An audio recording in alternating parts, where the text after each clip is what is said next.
This Wednesday will be nomination day in St. Kitts-Nevis. This is the day that the list of candidates contesting the June 5th poll will be confirmed. The three-party ruling coalition of Prime Minister Dr. Timothy Harris is seeking a second term, having ran so far a glitzy and impressive virtual campaign in an unusual election being held under a state of emergency and with the fears and limitations brought on by the COVID-19 pandemic. Dr. Denzel Douglas is seeking to return as Prime Minister. He heads the St. Kitts-Nevis Labour Party. This past week, Sam Condor, who for the entire term of the Team Unity government served as his country's ambassador to the United Nations, publicly resigned the job and has begun advocating for the return of Dr. Denzel Douglas. Condor, Douglas, and Harris have a lot in common. Effectively, they are all children of labor. You see, Condor served as Douglas's deputy prime minister for 15 years and Harris as his finance minister and party chairman. In a fallout that was more personal than ideological, Harris broke with Douglas just before the last elections in 2015, but that's after a few years of souring relations. Many watchers say his quest for an alternative political footing was only given legitimacy when Condor walked out on Douglas in solidarity with Harris. Condor and Harris formed the People's Labour Party, which subsequently joined the People's Action Movement and the Concerned Citizens Movement of Nevis in an endeavor that successfully broke the back of Denzel Douglas. Condor, who lost his seat in the last elections, was appointed United Nations ambassador, but his relations with Harris also began to sour midterm, reaching a height when he was effectively replaced as the PLP deputy leader. In the last 2 years, it was an open secret, Ambassador, that there were no love lost between the two old Labour stalwarts. And so, Condor's declarations this past week were hardly surprising to those who have been paying attention. For Condor, Harris did not only renege on their partnership, but also on the good governance platform on which they formed the previous party. We will get to speak with Condor in a few moments, but it must be noted here that we have worked long and hard to have someone from the Team Unity campaign join us for a segment this week as well. Those invitations obviously remain open. We were hoping at one point for leader of the People's Action Movement, Sean Harris, who had previously turned down a request for an interview 2 weeks ago, and Prime Minister Dr. Timothy Harris, who had consented for an interview 2 weeks ago, but his aides had to cancel at the last moment. Our invitation remains for him as well, or from anyone from the campaign to join us in the next couple of weeks. And so, now that the stage is set, let's get to our conversation with Sam Condor. We're joined by Mr. Sam Condor. Now he calls himself Citizen Sam Condor. Thank you for joining us, Mr. Condor. Pleasure is all mine. Thank you for having me. So this week you kind of shook things up in St. Kitts by resigning from your position with the government and also with the party that you co-founded, the People's Labour Party. Give us some of the background and what led to that decision. Basically, I should start from the beginning. Some years ago in 2013, as you will be aware, I resigned from the Dr. Denzel Douglas Labour Party government because I was dissatisfied with the way things were going. And we went to co-found Timothy Harris and myself, the Prime Minister now, the People's Labour Party, to see if we could create a new dispensation, a new way of life. We team up with a number of other parties on St. Kitts-Nevis, the People's Action Movement and the Concerned Citizens Movement in Nevis. And we thought that we were successful in the elections of 2015, and we thought that it was an opportunity for us to create a new dispensation, to see a new way of life, and to make, as we are saying, to have a more perfect democracy where people could begin to advance and flourish. That did not happen, and so I took a decision that I would want to break with that to again make sure that the aims and aspirations of the people be addressed as we go forward in this new election. Mr. Condor, I have to ask you this. You're a you're assigned to the United Nations, so you know diplomacy. Wasn't the way to work this out in a more diplomatic way instead of shaking things up as drastically as you've done now? Well, in fact, I tried to do that. And in fact, that is why I stayed on so long, because I was speaking to the government. In fact, I had long conversation with my minister, the Minister of Foreign Affairs, the Premier of Nevis, Mr. Mark Brantley. I also spoke to the Minister of Tourism. I spoke to the Minister of Health and Social Services. I spoke to the Deputy Prime Minister, Mr. Sean Richards, who's leader of the People's Action Movement. I spoke to all of them in detail and at length about what was going wrong and how we could address the situation in order to make sure that we really decide on the new path that we were supposed to be walking. What was the response that they gave you? Did they find that your concerns were not grounded, well grounded, or were they? Give us an idea of what the response was. Well, if I go to the Deputy Prime Minister at first, I went to him early and I told him what were the concerns. He said to me, which were very strange, that Sam, that's a matter for the PLP. People's Labour Party, I really don't want to get into that. I found that a very strange answer, because it was these parties coming together to form the team unity to form the government. And he really did not understand that he had a role to play as the People's Action Movement, leader of the People's Action Movement, and the Deputy Prime Minister to play a role in this. He totally withdrew himself. So, Mr. Condor, I want to, you said that in your press conference, good governance, that you strayed from the idea of good governance. I'm summarizing what you're saying.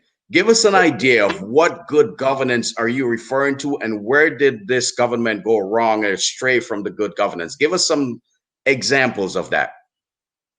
Well, the good governance, integrity in public life, freedom of information, a professional, functional civil service, the whole idea of press freedom, the whole idea of uniting the country, looking at things like electoral and constitutional reform in terms of relationship with the civil society. I mean, all those things we consider good governance. So was there one, the proverbial straw that breaks the camel back? Like we say, is there one thing that got to you that you said, no, I cannot support this? Tell us what that is. Well, in fact, the presence of the level of nepotism and corruption, I mean, that was just, untenable. It was just unacceptable. So the Prime Minister's brother, for the Prime Minister's brother, for example, is that what you're referring to? Yeah, yep. His whole family, not only his brother, his whole family. Well, let's take them one by one, if you wish. His brother, for example, his brother was on suspension from the development bank, right? The government then, the Denzel Douglas government, was investigating his conduct and his behavior. The development bank is a part of the Caribbean Development Bank and so on. They are the funders of the development bank, along with the government. And there was a suspension, and he immediately went back to work the next day without any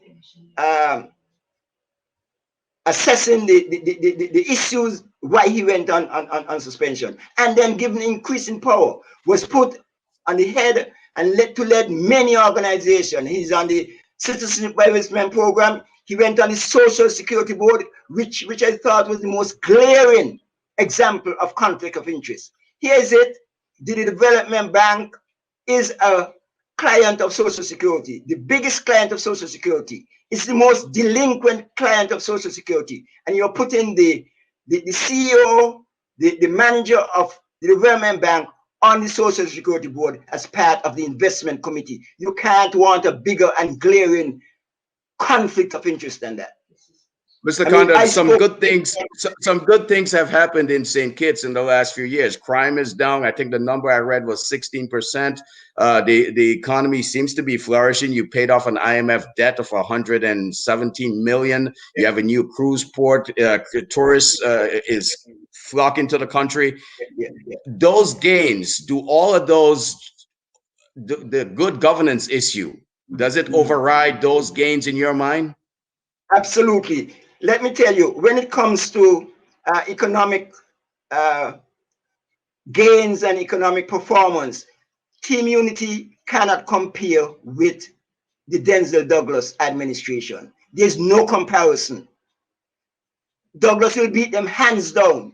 Douglas in 20 years has transformed this economy into what it is.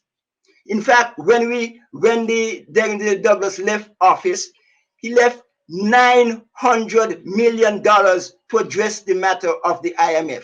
In fact, his involvement with the IMF was a model. In fact, he was paying back the loan ahead of time. There was no question about that. So it was nothing to do with economics. It was clearly a matter of how things were being run. Good governance agenda. In terms of economic performance, there's no comparison. But you split with Dr. Denzel Douglas. Now you're back with the St. Kitts Labour Party. How have you been received by Dr. Douglas? First of all, what's your relationship with Dr. Douglas? Have you guys mended things? And how have you been received by the party? Well, as you would imagine, there are mixed feelings. There are some who have killed the fatted calf and say, welcome home, the prodigal son. There are others who are, as you would imagine, disgruntled, think that there was no justification for leaving and they felt betrayed by that, which I don't agree, but that is their view. And so you have mixed feeling about it. But basically, I feel comfortable before God and man that I'm doing what is right. I want to ask you, you guys are, St. Kitts is in a very unusual position, holding the general election on June 5th, but there's still a state of emergency in force. Now, the reports that I've seen that the COVID-19 is kind of under control in St. Kitts, but the emergency, state of emergency remains in force. What can you tell us about that? It seems odd that there's an election in the state of an emergency. Let me just put it that way. Yeah, very odd. And that goes to the heart of the good governance agenda. I mean, a free and fair election is at the heart of the democratic process. And here is the government with COVID under control, introducing a state of emergency, which really inhibits and takes away from the fundamental rights and freedom to express yourself in a way that will produce a perfect democratic process. And I think what's being done is excessive, it's unwanted, it should not take place. And it's again part of the government's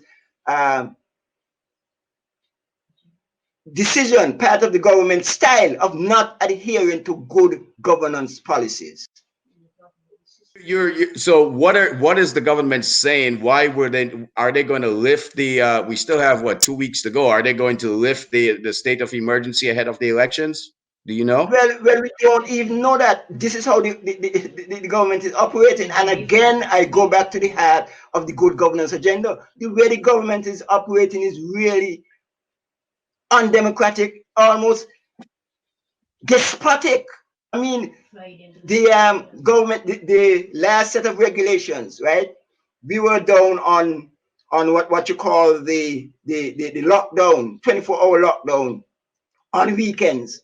The government changed that, but they only changed that on Friday night. So people did not know that they will have some free time and some time to go about on Saturday and Sunday.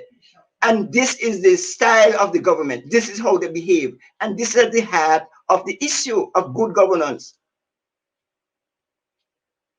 As advocate, you do kind of need that state of emergency to still control and to keep the coronavirus at bay. You don't want large crowds. You don't want mass rallies and things like that, right? Well, you could put on the Health Act. You could institute those things. You don't need a state of emergency. Under the Health Act, you could introduce those things, and people are observing them. All you need is no gathering. You could say that without a state of emergency.